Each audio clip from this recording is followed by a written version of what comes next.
Question number 36 பாருங்கள். புலமை பெருங்கடல்னு யாரை அழைக்கிறோன்னா உவே சுவாமிநாதரை.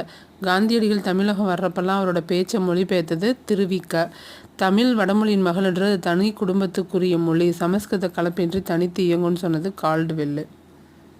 தாதா சாஹேப் பால்கே விருது. தாதா சாஹேப் பால்கே விருது தொடங்கப்பட்டது 1969 தான் தொடங்கினாங்க. நாடகக்கலையை மீட்டெடுப்பதே தமது குறிக்கோளாக கொண்டது யாருன்னா முத்துசாமி. நாடகக்கலை முத்துசாமி. ஆசியாவிலேயே மிக பழமையான நூலகம் எங்கே இருக்குது?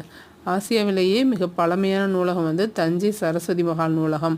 மஞ்சக்காமாலைக்கு எளிய மருந்தாக பயன்படுற செடி கேட்டிருக்காங்க. இந்த 3 செடியுமே பயன்படும். பழைய புக்கில் இருக்குது. உப்பள தொழிலாளரோட உவர்ப்பு வாழ்க்கையை குறிக்கிறது கரிப்பு மணிகள். ராஜம் கிருஷ்ணன் எழுதினது. தினத்தந்தி நாளிதழில் பணியாற்றினது சிங்காரம். முத்துராமலிங்கத்துக்கு இவர தேசியம் காத்த செம்மல் சொன்னது திருவிக்கா.